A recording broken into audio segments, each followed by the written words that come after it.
கிறிஸ்துவுக்குள் பிரியமானவர்களே, கர்த்தரும் இரட்சகருமாய் இயேசு கிறிஸ்துவின் ஈடிய நாமத்தினாலே உங்கள் யாவருக்கும் என் அன்பின் வாழ்த்துக்களை தெரிவித்துள்ளேன். தேவன் அருளிய அப்பம் பிரேயர் மினிஸ்ட்ரி சேனல் மூலியமாக உங்களோடு சந்திப்பதில் மிகுந்த மகிழ்ச்சி அடைகிறேன்.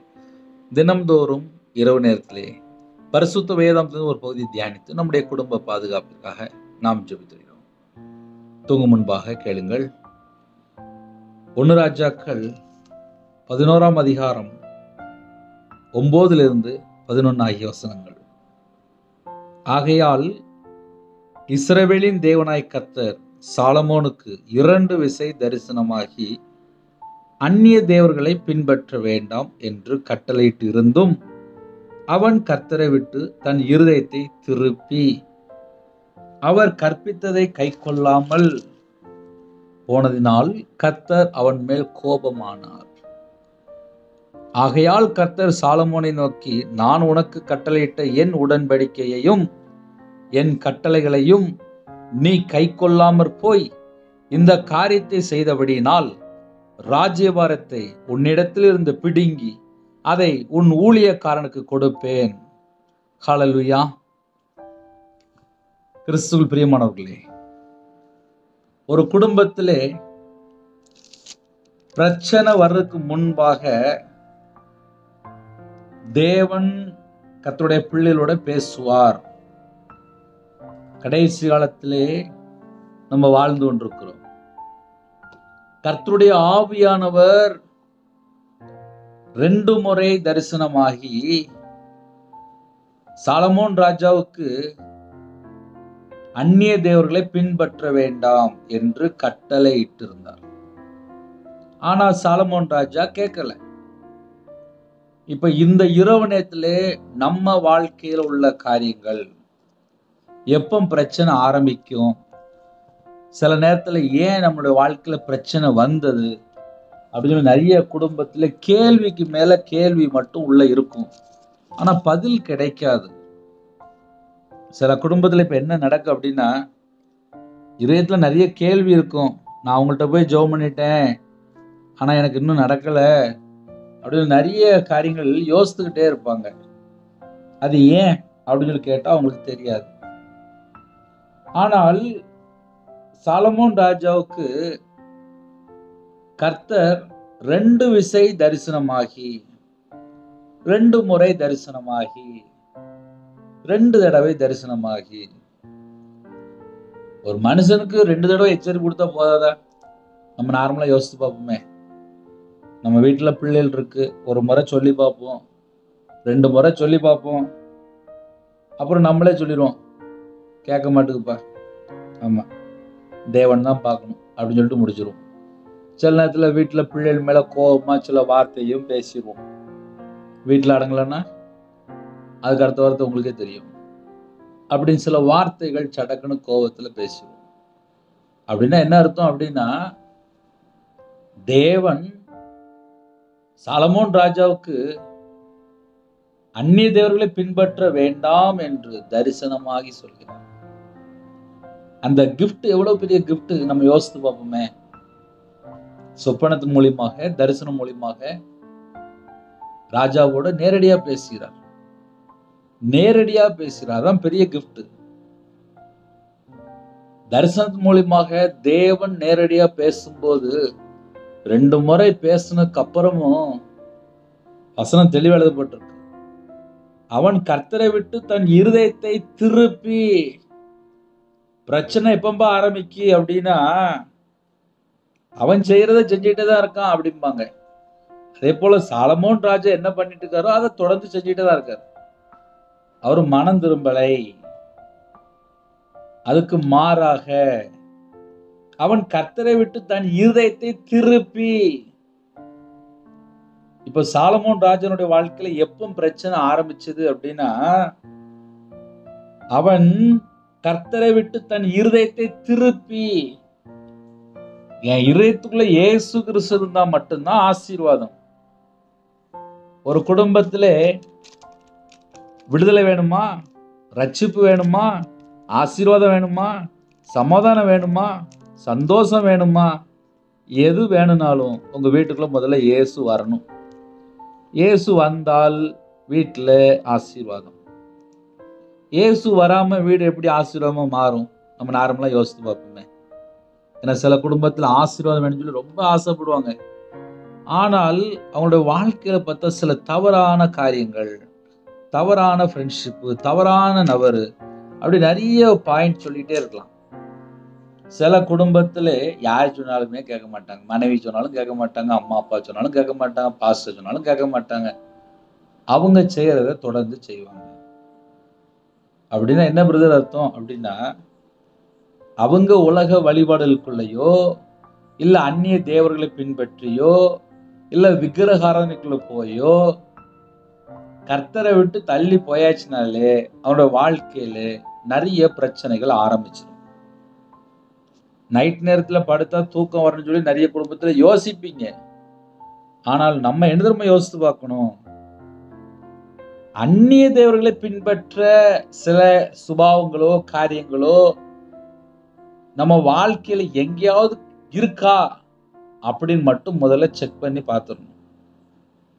கர்த்தரை விட்டு ஒரு மனுஷன் வழி விலகிட்டான் அப்படின்னாலே அதுக்கப்புறம் வாழ்க்கையில ஆசீர்வாத கதவு பூட்டிடுவார், முடிஞ்சது. அதுக்கப்புறம் எப்ப சாபத்துக்குள்ள போனான், எப்போ மரிச்சான், எப்ப செத்து போனான் கணக்கே வராது. ஒரு மனுஷன் கர்த்தரை விட்டு தள்ளி போயாச்சுனாலே முடிவு பார்த்தா மரணம். இன்னைக்கு நிறைய குடும்பத்துல அந்நிய தேவரை பின்பற்றி கர்த்தரை மறந்து எத்தனையோ கோடி ஜனங்கள் வாழ்ந்து தான் இருக்கிறாங்க. எத்தனையோ கோடிக்கணக்கான ஜனங்கள் வாழ்ந்துட்டு தான் இருக்கிறாங்க. கர்த்தரை தேடும் போது ஆசீர்வாதம், அந்நிய தேவரை நாடும் போது சாபம். ஆனா இந்த இடத்துல என்ன எழுதப்பட்டிருக்கு அப்படின்னா, அவன் கர்த்தரை விட்டு தன் இருதயத்தை திருப்பி. அப்ப கர்த்தரை விட்டு தன் இருதயத்தை திருப்புற அளவுக்கு சாலமோன் ராஜாவுக்குள்ளே ஒரு வேற தேவர்களை பின்பற்ற அளவுக்கு அங்க ஆட்டோமேட்டிக்கா உள்ள எல்லா பிரச்சனையும் வந்துட்டு. ஆனா தேவன் அழகா 2 முறை எச்சரிப்பு கொடுக்காரு, இப்படி செய்யாத, இப்படி செய்யாத. இன்றும் கூட இந்த செய்தி யாரெல்லாம் கேட்குறீங்களோ, கர்த்தரை விட்டு வழி விலகிற சுபாவங்கள், அந்நிய தேவர்களை பின்பற்ற சுபாவங்கள், சில தேவையில்லாத ஃப்ரெண்டுகள், சில விக்கிரகாரங்களுக்குள்ள போகக்கூடிய காரியங்கள் ஒரு குடும்பத்துல இருந்துச்சு அப்படின்னா அதுக்கப்புறம் தரிசனம்லாம் இருக்காது, அதுக்கப்புறம் சொப்பனம்லாம் இருக்காது. நம்ம அப்படி ஈஸியா புரிந்து கொள்ளலாம். ஆவியானவர் சொன்னா கேட்டா மட்டும்தான் அடுத்த தரிசனம் தருவாரு, சொப்பனம் தருவாரு. சில குடும்பத்துல சொல்லுவாங்க, என்கிட்ட ஜெபிக்க வரும்போது சொல்லுவாங்க, பிரதர் நான் சொப்பனம் பார்த்தே ரொம்ப நாளாச்சு, இப்ப எனக்கு சொப்பனமே தேவன் தரதில்லை அப்படிம்பாங்க. என்ன காரணம்? சொப்பனம் தருவாரு, வெளிப்படுத்துவாரு, இவங்க கீழ்ப்படிய மாட்டாங்க, அதுக்கப்புறம் பிரச்சனை முத்திரும், அப்புறம் ஆவியானவர் அந்த தொடர்பு இருக்காது. ஒரு மனுஷனோட வாழ்க்கையில ஆவியானவர் நமக்கு அழகா தரிசனம் காமிச்சு சொல்லும் போது நம்ம கீழ்ப்படிந்தால் நம்முடைய சந்ததி, நம்முடைய வாழ்க்கை, நம்முடைய குடும்ப வாழ்க்கை எல்லாமே சமாதானமா இருக்கும், சந்தோஷமா இருக்கும். ஆவியானவர் நம்மளை விட்டு விலகினதுக்கு அப்புறம் நம்முடைய வாழ்க்கையில ஆசீர்வாத கதவு பூட்டப்பட்டிருக்கும். அப்ப இரவு நேரத்துல செய்தி என்ன அப்படின்னா, ஒரு குடும்பம் ஆசீர்வாதமா இருக்கணும் அப்படின்னா ஆவியானவர் நமக்கு தரிசனத்தின் மூலியமாவோ, சொப்பனத்தின் மூலியமாவோ, எச்சரிப்பின் மூலியமாவோ, மேய்ப்பன் மூலியமாவோ, நம்ம பைபிள் வசனத்தை வாசிக்கும் போது அந்த எச்சரிப்பு மூலியமாக நம்ம கூட பேசிக்கிட்டே இருப்பார். எப்போ கீழ்ப்படியிலையோ, எப்போ நம்ம இருதயத்தை கர்த்தரை விட்டு நம்ம விலக்குறோமோ அப்பந்தான் நம்ம வாழ்க்கையில பிரச்சனைங்க ஒண்ணு ஆரம்பிக்கு. சாலமோன் ராஜா என்ன பண்றாரு அப்படின்னா, கர்த்தரை விட்டுட்டாரு அப்படின்னாலே அங்க பிரச்சனை ஆரம்பிச்சுன்னு அர்த்தம். கர்த்தரை விட்டு தன் இருதயத்தை திருப்பி, கர்த்தர் பக்கம் மனம் திரும்பினா இருதயத்துக்குள்ள சமாதானம் இருக்கும். இப்ப இந்த இரவு நேரத்துல நம்ம யோசித்து பார்க்கலாமே, நம்ம இருதயம் கர்த்தர் பக்கம் இருக்கா இல்ல வேற எங்கேயாவது ஒரு பக்கம் இருக்கா? அப்படி நம்ம கொஞ்சம் யோசித்து பார்க்கணும். இப்ப நம்ம வண்டி ஓட்டுறோம், கரெக்டா போய் சேரணும்ல, வேற வழியில போயாச்சுன்னா வேற ரோடு வந்துடும், அப்புறம் வேற ஊர் வந்துடும். அதே போலதான் என் இருதயத்துக்குள்ளே கர்த்தர் இருக்கிறாரா அப்படின்னு செக் பண்ணியாச்சு அப்படின்னா நம்ம வாழ்க்கையில எல்லா பிரச்சனைக்கும் நம்ம ஒரு முடிவு கொண்டு வந்துடலாம். ஏன்னா சில குடும்பத்திலே கர்த்தரை விட்டு அவங்க வேற வழியில வாழ்ந்துட்டு இருப்பாங்க, அங்க பிரச்சனை இருக்கும். ஒரு வீட்டுல நைட்டு ஏன் கெட்ட சொப்பனை வருது, புருஷன் பொண்டாட்டிக்குள்ள ஏன் சண்டை வருது, வீட்டுல ஏன் பிரச்சனை வருது, வீட்டுல ஏன் தரித்திரம் வருது, ஏன் சாபத்துல இருக்கிறாங்க, ஏன் பொல்லாத ஆவி வருது, ஏன் நைட் நேரத்துல அசுத்தாவி வருது, அருவருப்பான ஆவி வருது அப்படின்னு சொல்லி பார்க்கும்போது இருதயம் கர்த்தரை விட்டு வழி விலகியிருக்கா கேள்வி. இந்த கேள்விக்குள்ளதான் ஒரு மனுஷனுடைய வாழ்க்கையில நிறைய காரியங்கள் அடங்கி இருக்கு. ஏன்னா கர்த்தரை விட்டு விலகிற இருதயமா இருந்துச்சு அப்படின்னா அவங்களோட வாழ்க்கையில பிரச்சனைகள் ஆட்டோமேட்டிக்கா வந்துரும்ல. எப்படி ஒரு கணவன் மனைவி ஒரு வீட்டுக்குள்ளே ஒருமனப்பட்ட ஆவியில இருந்தா அந்த குடும்பம் சமாதானமா இருக்கும். ஒரு 10 நாள் வீட்டுல கணவர் வராம இருந்தா அந்த வீட்டுல மனைவி என்ன பண்ணுவாங்க, அழுதுகிட்டே இருப்பாங்க, என் புருஷன் வரல, ஸ்டேஷன்ல போய் எழுதி கொடுத்துருவாங்க. அதே போலதான் ஸ்பிரிச்சுவல்ல என் இருதயத்துக்குள்ள இயேசு கிறிஸ்து இருக்கும்போது என்னோட வாழ்க்கை ஆசீர்வாதம். என் இருதயத்துல ஒரு 10 நாள் இயேசு கிறிஸ்து இல்லாம இருக்கும்போது என்னோட வாழ்க்கை செத்து போன வாழ்க்கை. இப்ப நிறைய வீட்டுக்குள்ள இருதயத்துக்குள்ள இயேசு கிறிஸ்து இருக்கிறாரா அப்படின்னு சொல்லி கேட்டால் நிறைய குடும்பத்துல கொஞ்சம் சந்தேகமா யோசிப்பாங்க. ஏன்னா சில குடும்பத்துல கர்த்தருடைய வார்த்தைக்கு தான் கேட்கவே மாட்டாங்களே, கீழ்ப்படியவே மாட்டாங்களே, யாரு பேச்சுக்கும் கீழ்ப்படிய மாட்டாங்க. ஆவியானவர் தரிசனமாகி 2 முறை எச்சரிப்பு கொடுத்ததுக்கு அப்புறம் கூட சாலமோன் ராஜா கர்த்தரை விட்டு தன் இருதயத்தை திருப்பி, அப்ப இவர் வேற பக்கம் போயிட்டு இருக்காரு.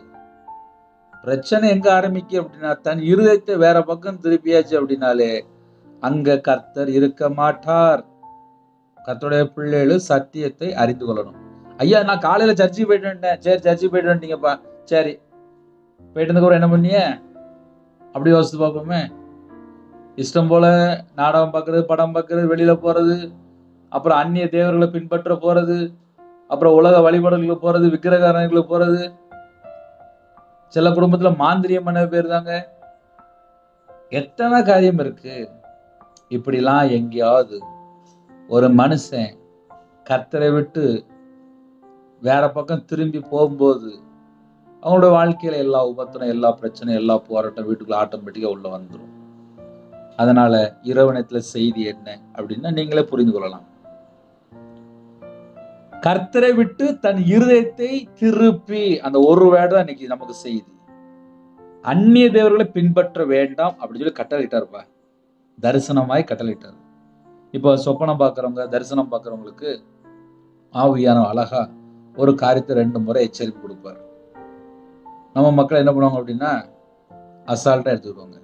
அப்புறம் பார்த்தா வீட்டுல பிரச்சனை வந்துடும். அந்த 2 முறை தரிசனம் ஆகும்போது உடனே எச்சரிப்பு அடைந்து தேவன் என் கூட பேசியிருக்காரு, நான் எதுல இன்னும் கீழ்ப்படியாம இருக்கேன் அப்படின்னு சொல்லி நம்மை நாம் ஆராய்ந்து பார்க்கணும். சாலமோன் ராஜா ஆராய்ந்து பார்க்கல, தேவன் என் கூட 2 தடவை எச்சரிப்பா பேசிட்டாரே, 2 முறை எச்சரிப்போட பேசிட்டாரே, நான் தப்பா இருக்கிறேனே அப்படின்னு சொல்லி உணர்ந்து கொள்ளலை. இன்னைக்கு நிறைய குடும்பத்துல என்ன இல்லைன்னா உணர்ந்து கொள்ளாம தான் இருக்கிறாங்க, உணர்வு இல்லாம தான் இருக்கிறாங்க. உணர்வு இல்லாத இருதயத்தை வச்சுக்கிட்டு எப்படி ஆசீர்வாதம் இருக்கும்? உணர்வு இல்லாத இருதயம். தேவன் தரிசனமாகி 2 முறை தரிசனமாகி அந்நிய தேவர்களை பின்பற்ற வேண்டாம் என்று கட்டளை கொடுத்ததுக்கு அப்புறமும் உணர்வு இல்லாம இருதயமா இருக்கிறதுனாலதான் சாலமோன் ராஜா கர்த்தரை விட்டு தன் இருதயத்தை திருப்பி வேற பக்கம் போயிட்டாரு. அதுக்கப்புறம் அவருடைய வாழ்க்கையில பார்த்தா முடிவு பார்த்தா நல்லா இல்லை. சாலமோன் ராஜாவை நீங்க கையில பைபிள் எடுத்து வாசிச்சு பாருங்க தெரியும்.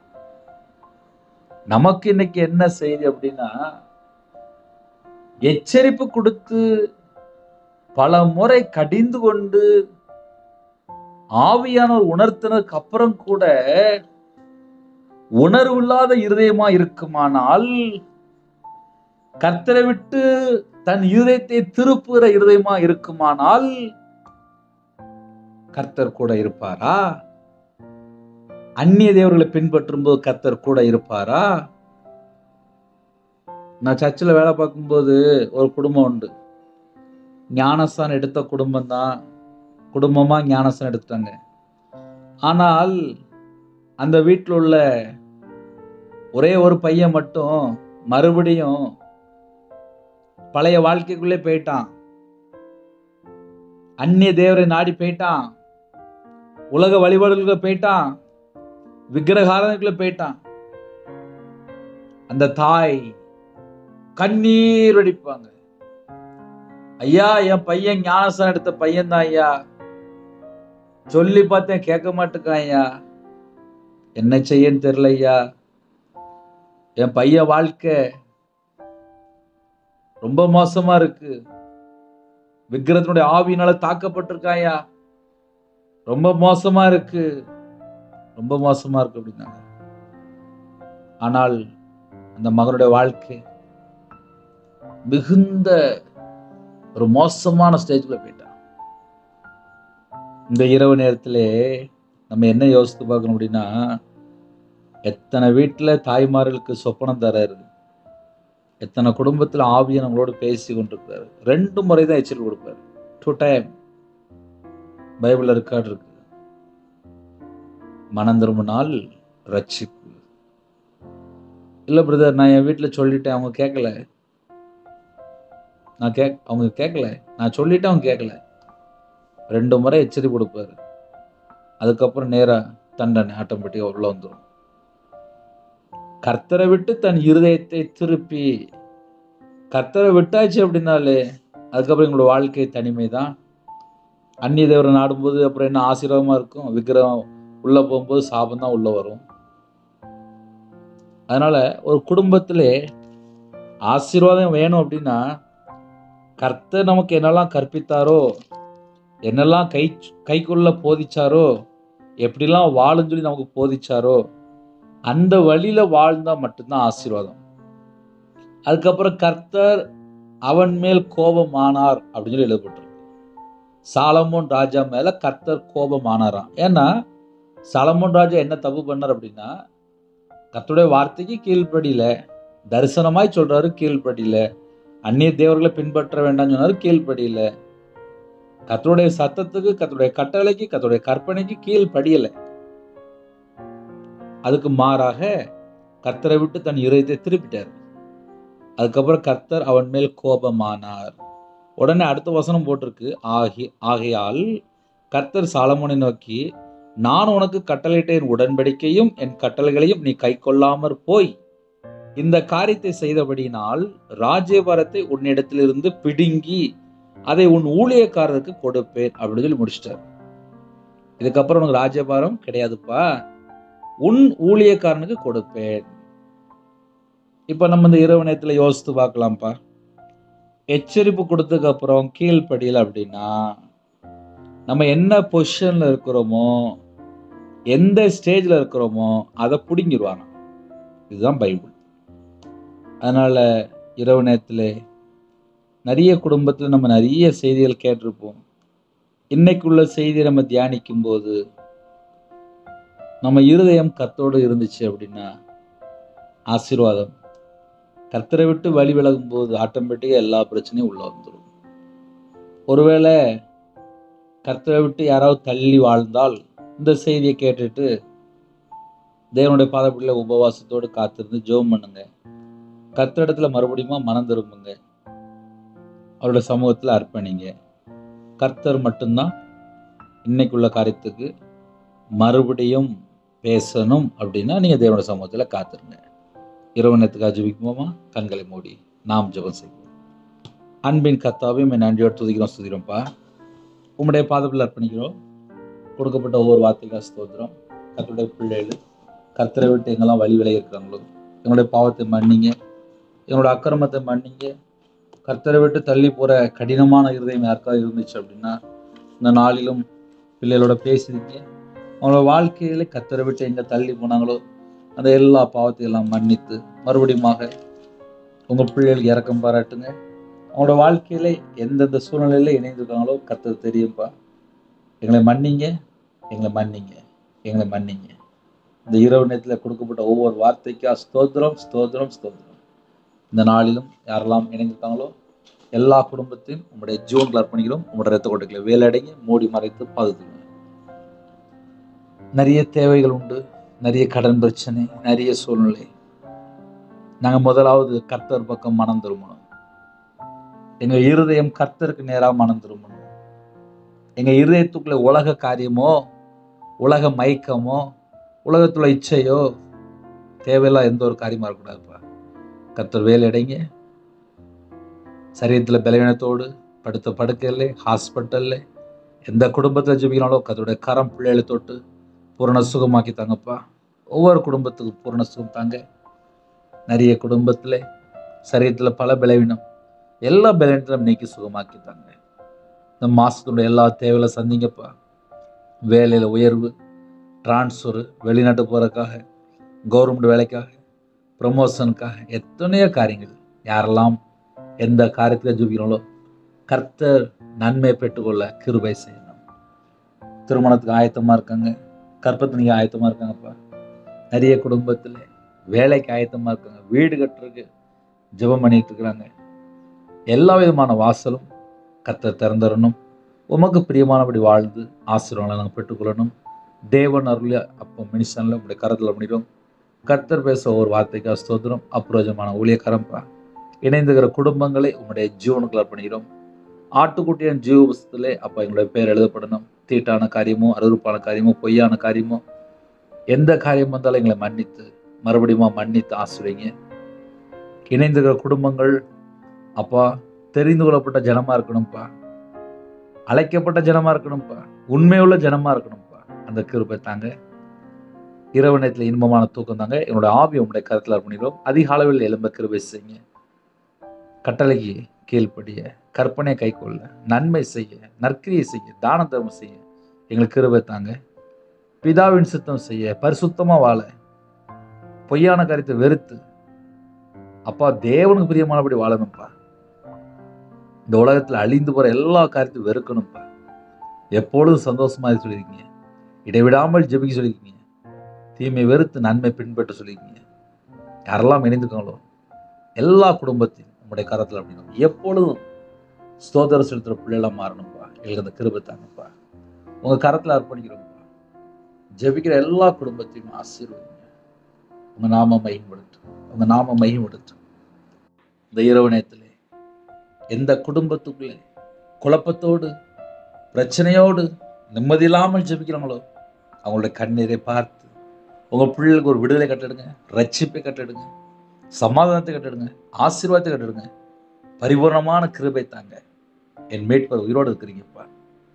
எங்களுக்காக எல்லாவற்றையும் சிலுவையில செய்து முடித்தீங்கப்பா. உங்க கரத்தில் அர்ப்பணிக்கிறோம். யாரெல்லாம் தாழ்த்துறாங்களோ அந்த குடும்பத்தை கர்த்தர் ஆசீர்வதிங்க. கற்பத்தினியா ஜீவிராப்பா, பிள்ளைகளை ஆசீர்வதிச்சுங்க. மாசமா இருக்க கர்த்தர் ஆசீர்வதி கிருபைக்காக நன்றி. டெலிவரி போறாங்க, கர்த்தர் கூட இருங்க. திருமண தேவைக்கா ஜீவிராங்க, ஆயத்தமா இருக்குங்க. எல்லா வாசல் திறக்க விடட்டும். கடனில் கஷ்டப்படுற குடும்பத்தில் உள்ள எல்லா பிரச்சனையும் மாற்றி ஆசீர்வதிங்க. நைட் ஷிஃப்ட்ல இருக்காங்க, நைட் டிரைவிங் லைன்ல இருக்காங்க. அந்த பிள்ளைகளுக்கு கர்த்தருடைய கரம் கூட இருக்கணும். நைட் நேரத்தில் எல்லா ஜனங்களையும் கர்த்தர் வேலை அடைக்கணும். நைட் நேரத்தில் விபச்சார அடிமை, மதுபான அடிமை, போதை காரியங்கள், கஞ்சா, எத்தனையோ பாவ அடிமையில இருக்கிறாங்க. அந்தகார இருளை கட்டப்பட்ட நிலைமை இருக்காங்க. அப்படிப்பட்ட ஜனங்களை கர்த்தர் சந்திக்கணும். உங்க கரத்தில் முடியும். எங்க வீட்டுக்குள்ள யூத ராஜசிங்கம் வாங்கப்பா. எங்க இதயத்துக்குள்ள வாங்கப்பா. எங்க குடும்பத்துக்கு வாங்கப்பா. எங்க வாழ்க்கையில நீங்க வேணும்ப்பா. கர்த்தருக்கு பிரியமானபடி வாழ்ந்து உண்மையுள்ள சந்ததியாக, உமக்கு பிரியமான சந்ததியாக அங்க வாழ எங்களுக்கு கிருபை தாங்கப்பா. அதிக அளவில் உங்களுடைய சமூகத்துல கண்வெளிக்கு கிருபை செய்யுங்க. வரக்கூடிய காரியத்தை வெளிப்படுத்துங்க. தேவையில்லாம எந்த வீட்டுக்குள்ளே குழப்பங்களோ, பிரச்சனைகளோ, பயமோ, தற்கொலை எண்ணங்களோ, மரண பயமோ, அசுத்தாவினுடைய கிரியைகளோ, பொல்லாதாவினுடைய கிரியைகளோ, வலு சிறப்பு கிரியைகளோ, எந்த ஒரு கிரியும் அப்பா, எந்த ஒரு கிரியை எந்த வீட்டுக்குள்ளும் செயல்படக்கூடாது. பிசாசுடைய கிரிகளை அழிக்கும்படிக்கு தேவனுடைய குமாரன் வெளிப்பட்டு என்று வேதம் சொல்கிறதுப்பா. ஒவ்வொரு குடும்பத்துக்குள்ள என்னென்ன கிரியை இருக்கும் அந்த எல்லா கிரியெல்லாம் கர்த்தர் அழித்து உம்முடைய பிள்ளைகள் சமாதானத்தை விடுங்க. உம்முடைய வல்லமை வெளிப்படட்டும். கர்த்தர் கிருபை செய்யுங்க. உங்க நாம மகிமைப்படட்டும். இயேசு கிறிஸ்துவின் பிதாவே ஆமென். தேவனுக்கு மகிமையுள்ளதாக. கர்த்தர் தாமே உங்களை உங்கள் குடும்பத்தில் சகல காரியத்திலும் சம்பூர்ணமாக திருப்தியாக கர்த்தர் கொடுத்து ஆசீர்வதிப்பாராக. கர்த்தராகிய இயேசுவின் கிருபையும் பிதாவாகிய அன்பும் பரிசுத்தருடைய ஐக்கியமும் இப்பொழுதும் எப்பொழுதும் சதா காலங்களிலும் நம்ம கொடுப்பதாக ஆமென். கிறிஸ்துவுக்குள் பிரியமானவர்களே, எனக்காக ஜெபித்து கொள்ளுங்கள். 9363064181 என்ற நமக்கு உண்டால் நாங்கள் உங்களுக்காக குடும்பத்துக்காக ஜெபிப்போம். கர்த்தர் உங்களையும் உங்கள் குடும்பத்தையும் சகல காரியத்தையும் சம்பூர்ணமாக திருப்தியாக கர்த்தர் கொடுத்து ஆசீர்வதிப்பாராக ஆமென். கர்த்தராகிய இயேசுவின் கிருபையும் பிதாவாகிய அன்பும் பரிசுத்தருடைய ஐக்கியம் இப்பொழுது எப்பொழுது சதா காலங்களிலும் நம்ம கொடுப்பதாக ஆமென். God bless you.